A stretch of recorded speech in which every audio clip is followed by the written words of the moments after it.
Guess what? If you're watching this, you've stumbled upon The Journal, the program that showcases short documentaries created by students here at Centennial College. I'm your host, Julia Franklin. And I'm Sabrina Chatterpaul. Today's program contains an exhilarating lineup of videos. So instead of settling for some stupid fight compilation on WorldStar, sit back and enjoy the best documentaries Centennial students have to offer.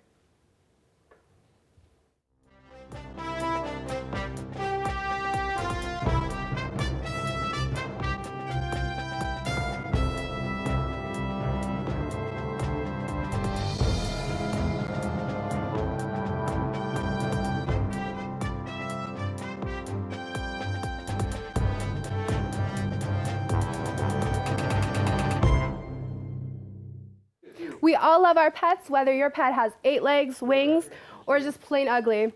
We all hold our pets near and dear to our hearts. For our first documentary, we will be taking a look at a quirky piece by Xavier Lewis, which follows the escapades of a hamster and their owner. Without further ado, let's take a peek into the life of Cecil the hamster.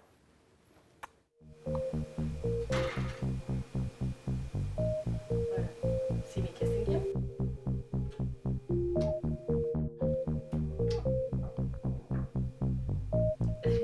Now I look like a scary, crazy woman.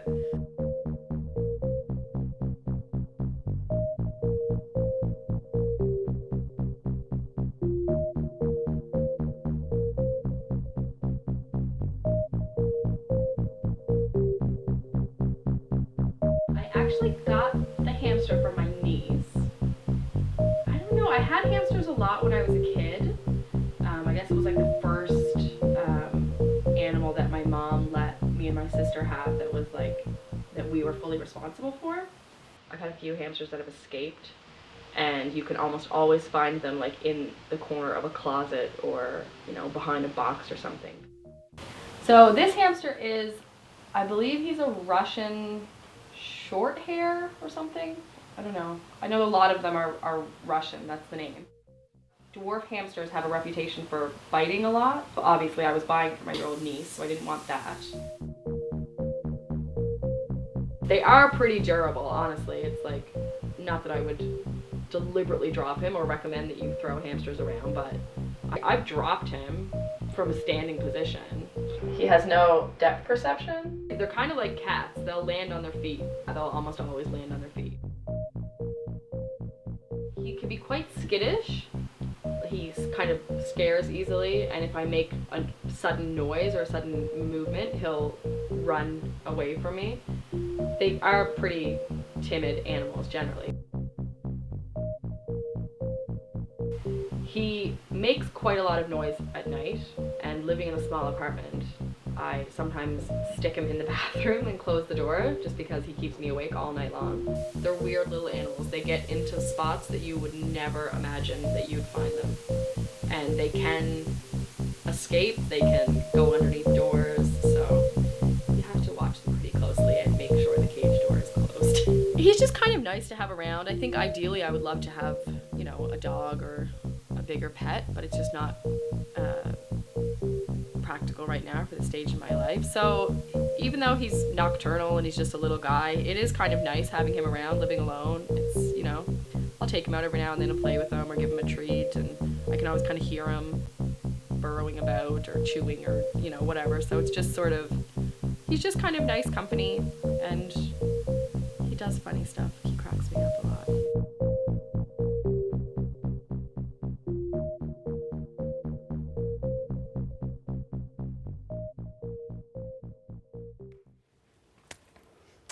Oh, that hamster was so cute. Too bad their life expectancy is only 2 to 3 years. I want a pet that can last longer than most of the programs offered here at Centennial College. Well, Julia, you're in luck because our next video features a species that has lived to be almost 30 years old. I'm talking about a man's best friend, good old Canis lupus familiaris, or better referred to by the term dog. Sabrina, you could have just said dog. Well, the following documentary is by Annette Gargaropoulos. Gives us an insightful look at the life and times of a dog trainer and the struggles of raising a pesky pup into a mature, well-mannered dog.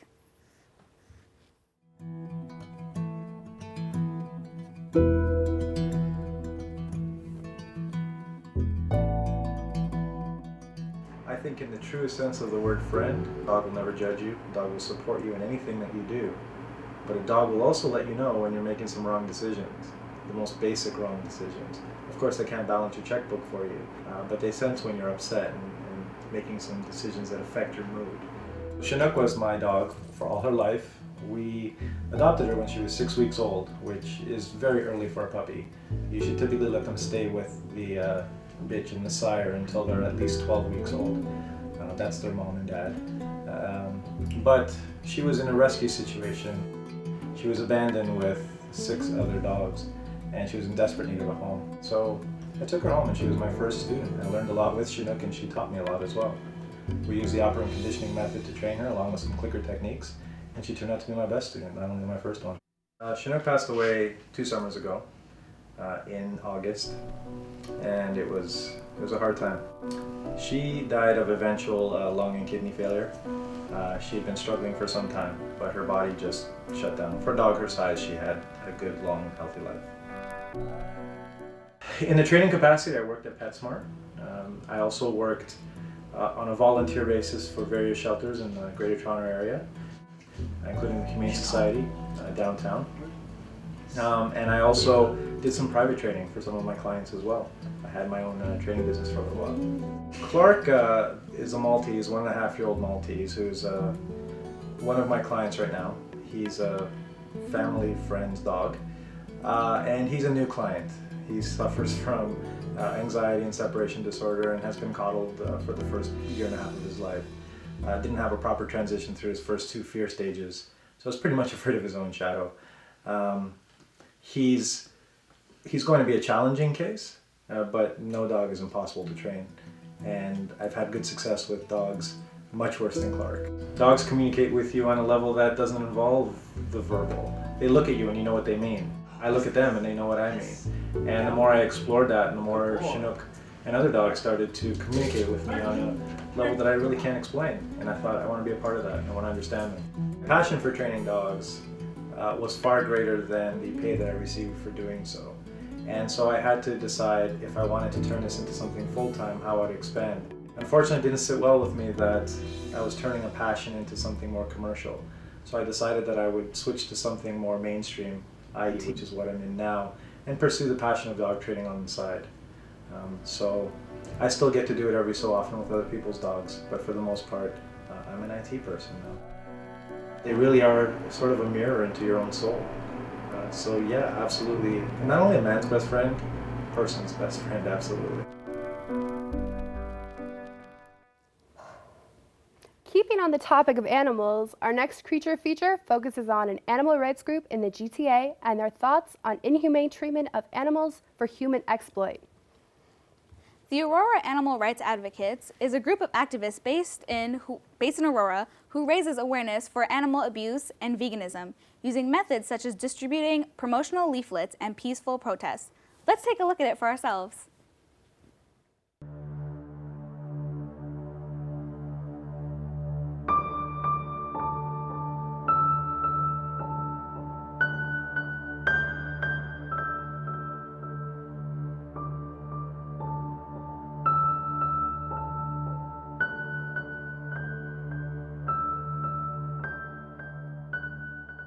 They don't necessarily realize where their food is coming from or how it's being treated.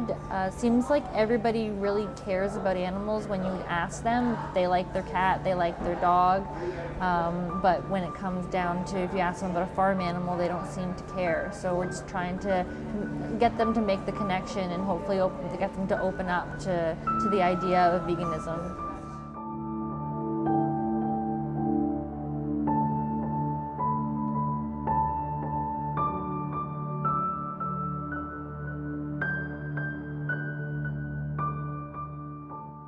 My name's Katie Barber. I'm a registered veterinary technician. I've been working at the same hospital for almost 10 years now. I'm very passionate about animals, and that's kind of why I started the group. The Aurora Animal Rights Advocates is a group of compassionate individuals. It's a grassroots organization, so it means we've started it kind of from the bottom up. There's no funding from anywhere else or anything like that. We're basically a group for vegetarians and vegans or curious people to come and ask questions and have somewhere to meet people and express what's going on in their lives. And we exchange vegetarian food and vegan food and recipes and show animal rights movies and just try to get the message out that veganism is on the rise and is a change that everybody needs to be aware of. Aurora's animal rights advocates. It speaks to issues that I really care about to my heart, saving animals and protecting them. And there's also not a lot of groups like that, or at least I didn't find them in York region. So that's why I was really interested in jumping in and helping out.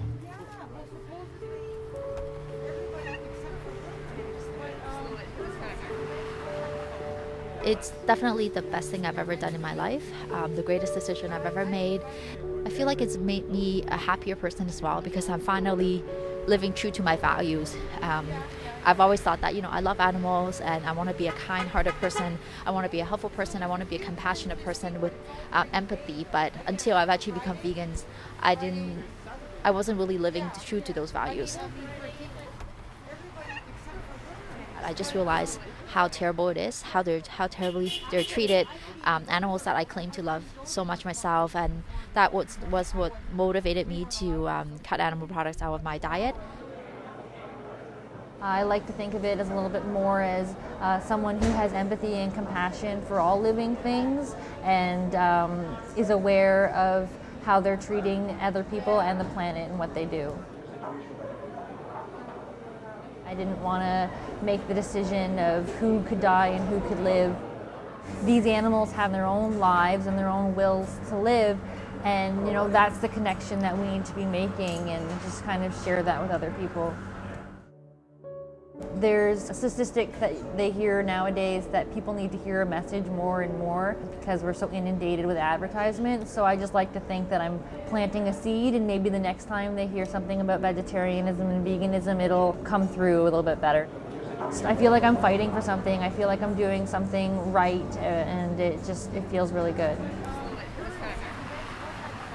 It's not only about compassion. I feel like that all life are equal, and it's only the only just things to do, which is to not exploit other animals or any life form in general.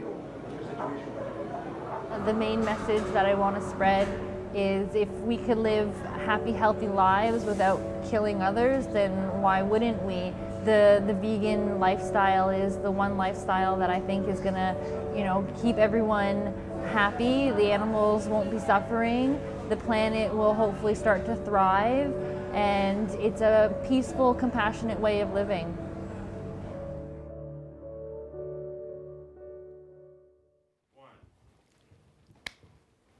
Well, that certainly shines some light on the vegan movement and animal abuse. I really feel sorry for those animals being caged up like that. A documentary like that really inspires action. I agree 100%, Sabrina. I'm glad to see people in this world who actually care and are dedicated to an honorable cause. Well, since our topic today is on animals, I think it would be a great idea to play a trivia game. How about it, Julia? Let's test our knowledge of animals. I mean, you can't host a journal without incorporating some sort of live element now, can you? That's not a bad idea, Sabrina. Let's do it. Trivia sounds like a great way to test out our animal awareness. To help us with our trivia game, here's Annette. Say hello to the audience. Hello. Hey guys, how's it going? Pretty good. Yeah. All right, we're gonna play a game of trivia. I ask the question, first one to put their hand up or say ding, ding, ding. Answers, if the question's right, you get a point. All right, let's go. Which of the following senses is the weakest among most primates? A, sight, B, smell, C, touch, or D, hearing? Ding, ding, ding. That was close. I'm gonna have to go with Sabrina. I'm gonna say touch. That is incorrect. Julia. I'm gonna say hearing. That is also incorrect. The correct answer is B, smell. All right, question number 2. What is the fastest water animal? The porpoise, sailfish, flying fish, or tuna? Oh, ding, ding, ding. Julia. Tuna, because it's the fastest to my plate. That is incorrect. Sabrina?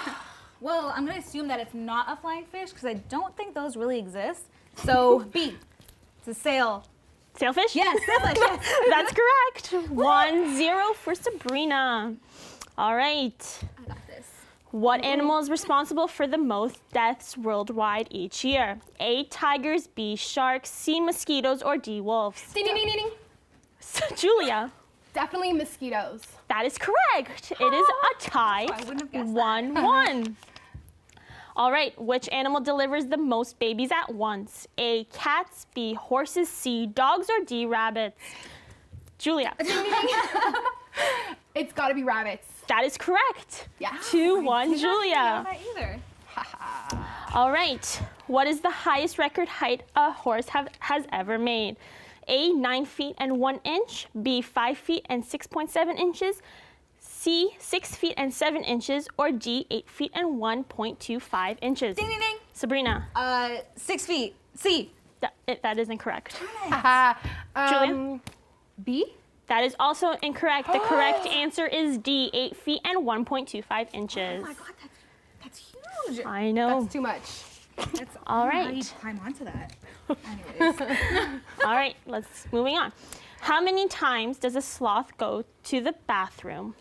A, once a day, B, once a week, C, 5 times a day, D, 3 times a day. Ding, ding, ding. It's me, it's me. Julia, since I went with you last time. Julia. Sloths are really slow, so I'm assuming they pee very slowly and very rarely 3 times a week. That wasn't an option, Oh. so that is incorrect. Am I allowed to say never? Because in Ice Age, Sid never went to the washroom. Or at least we never saw it. Okay, that is also incorrect. Well, can I Incorrect. The correct answer is B, once a week. So we're at the wow. score of 2-1 for Julia still. Imagine that bladder capacity. All I right, got a huge one. next question. Out of the 2,000 different types of jellyfish, how many are potentially harmful? A, 27, B, 49, C, 70, or D, 5? Ding, ding, ding. Sabrina. C, 70. That is correct. It is now a tie again at 2-2. I got this. I'm coming back. It's mine. 2-2, girls. All right, out of the following animals, which is the fastest? Rabbit, B, horse, C, greyhound, or D, none of the above? Ding, ding, ding. Julia. Definitely greyhound. They're the fastest. There's even a bus named after them. That is incorrect. Sabrina? Rabbits. Because the rabbit could have won the race with the turtle, but it fell asleep. But rabbits. Sabrina. It was a turtle. Sabrina is now taking the lead with 3-2. That is the correct answer. A, rabbit. All right, which out of the following is the biggest species of sharks? A, basking shark, B, great white shark, C, hammerhead shark, or D, whale shark? Ding, ding, ding. Julia. Obviously the whale shark. That is correct. A tie again. 3-3. Okay. Dun, dun, dun. All right. This is getting intense now. What do a kangaroo, an anteater, and a seahorse all have in common? No. A, they have a pouch to carry their young. B, they have similar eating habits. C, they are located in exotic locations. Or D, all of the above? Ding, ding, ding. Sabrina. Oh, that was me. That was me. I was first. They have a pouch. Yes, that is correct. All right, 4-3 for Sabrina. All right. Which of these animals is not endangered? A, red wolf, B, sperm whale, C, capybara, or D, jaguar? Ding, ding, ding. Julia. It's gotta be capybara. That is correct. Again, a tie at 4-4. We need to have like a deal breaker here. A deal breaker question. Which of the following is not a characteristic of reptiles? A, they are warm-blooded. B, most lay eggs. C, they have thick, scaly skin. Or D, they breathe with their lungs. Ding, ding, ding. Sabrina. They are A. Yes, that is correct. They are warm-blooded. 5-3. All right. So, what animal lives the longest? Ocean quail, red sea urchin, gallop tortoise, or rough-eye rockfish? Ding, ding, ding. Yes? Tortoise. That is incorrect. The correct answer is ocean quail. Thanks, guys, very much. You guys are awesome. Sabrina takes the lead. Told you I got this. Bye, Nat. Bye. Thanks, guys.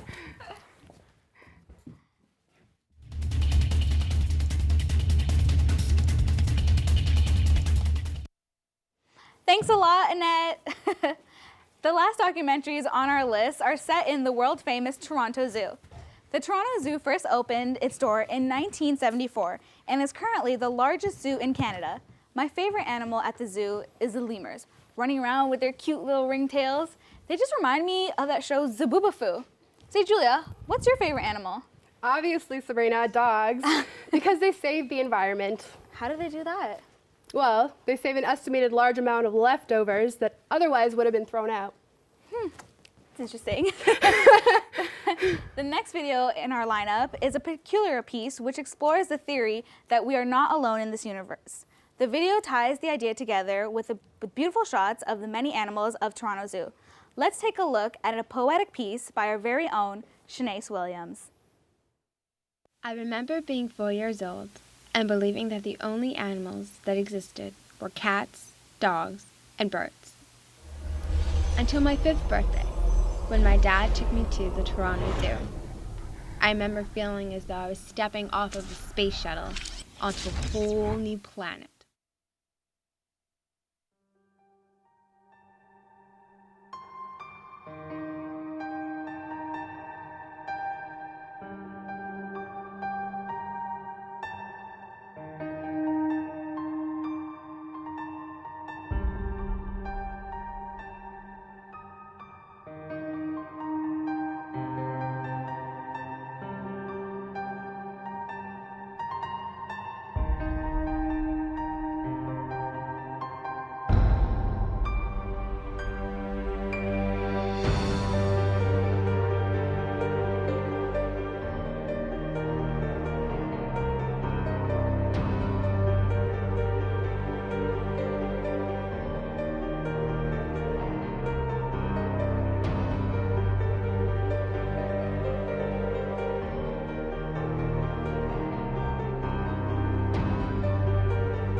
Visiting this exquisite world with animals that I never even knew existed, meeting over 200 species of different animals got me thinking.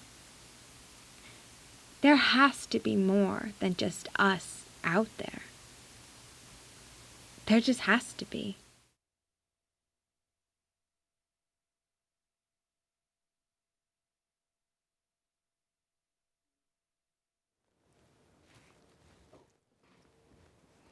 I love the contrast of ideas in that one. Such a creative piece.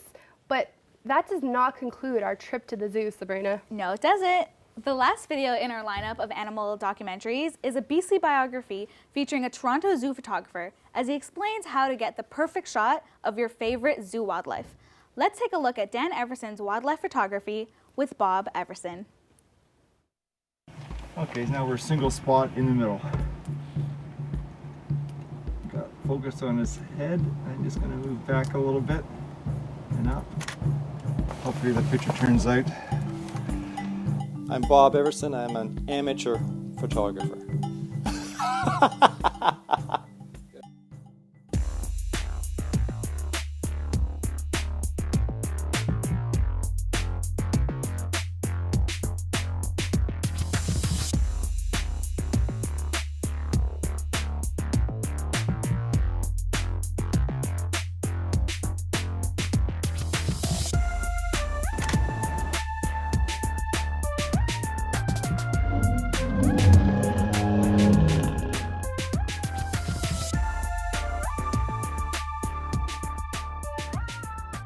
here we are at the zoo. We'll go to the Tundra Trail to try to get some Arctic animals. The whole idea is to try to get some wildlife pictures, but make it look like they're in a natural setting, not in the zoo. So we'll try to take pictures with no wires or buildings or vehicles in the frame. Okay, so this is a tundra trek. So we should see polar bears there. There's also some Arctic foxes. They're the hardest ones to photograph. Getting them to pose, get a good composition is the main thing. So, we'll take some shots here through the glass. Okay, he's a little bright. I'm going to knock down the exposure compensation. Oh, he's having a good time out there.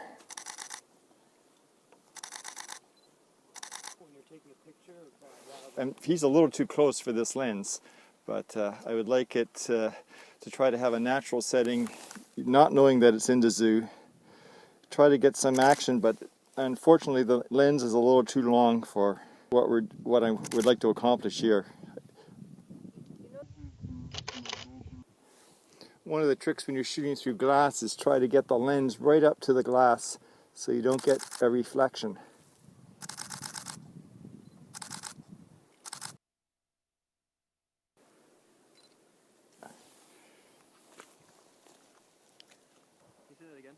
The wolves aren't cooperating at all.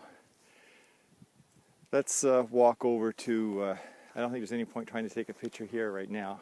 Okay, we'll take a look, see if the lions are out. Small, I think that's one of the cubs, I think. Open your eyes.